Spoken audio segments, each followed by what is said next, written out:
Hello guys, আসসালামু আলাইকুম। আশা করি সবাই ভালো আছেন। আপনাদের মাঝে নিয়ে আসলাম একটা নতুন ভিডিও, যা আপনাদের দেখে খুব উপকার হবে। এই যে শীতকাল আসছে সামনে, তাই পর্তুলিকা গাছ খুব খুব শুষ্ক হয়ে পড়ে গাছ। তাই এই শুষ্কতা কমানোর জন্য আপনাদেরকে একটি টিপস দিব, যা আপনারা ফলো করে আপনাদের পর্তুলিকা গাছ সবুজ ও সতেজ রাখতে পারবেন। তো শুরু করা যাক। আমি প্রথমে নিয়েছি এখানে উপকরণ হিসাবে লাউয়ের ডগা আর ডিমের খোসা 3টে নিয়েছি। তারপর নিয়েছি পেঁয়াজের খোসা, আর এখানে নিয়েছি কিছু পানি, যা এই সার বানাতে সহযোগিতা করবে। আর এখানে নিয়েছি একটি পাত্র। এই পাত্রে সব কিছু এটার ভিতরে ঢেলে পানি দিয়ে দেব।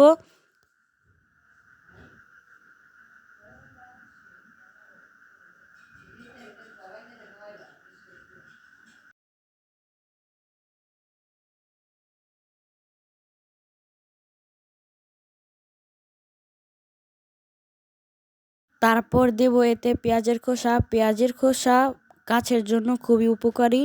এটি পানিতে ভিজিয়ে যদি আপনারা যে গাছে দিন, সেই গাছে খুব ভালো রেজাল্ট পাওয়া যাবে। তারপর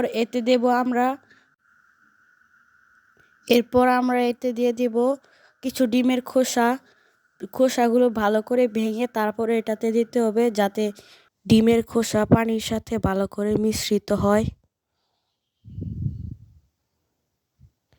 সব শেষে দিয়ে নেব অল্প কিছু পানি।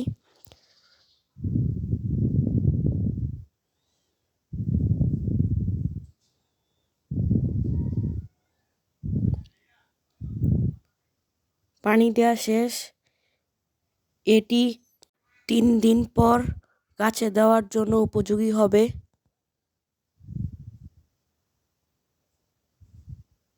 মাথায় রাখতে হবে যে ছায়াযুক্ত স্থানে এটি রাখতে হবে। তো 3 দিন পর চলে আসলাম। এখন দেখুন সারের অবস্থা। এখন এই সারটি গাছে দেওয়ার জন্য উপযোগী হয়েছে। এই সারটি ভালো করে ছেঁকে নিতে হবে, যাতে এর তরলটা আলাদা করতে পারি। তরলটি আলাদা করার জন্য একটি জগ নিলাম, তারপর একটি ছাঁকনি নিলাম। ছাঁকনিতে এই সারটি ঢেলে তরলটা আলাদা করে দেব।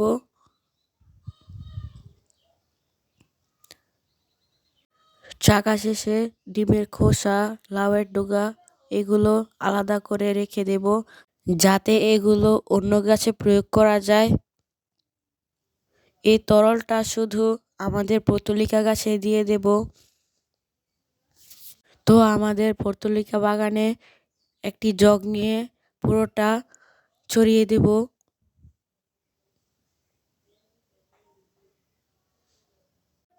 তো ভিডিওটি ভালো লাগলে একটি লাইক এবং সাবস্ক্রাইব করে দিবেন। দেখা হচ্ছে অন্য ভিডিওতে। আল্লাহ হাফেজ।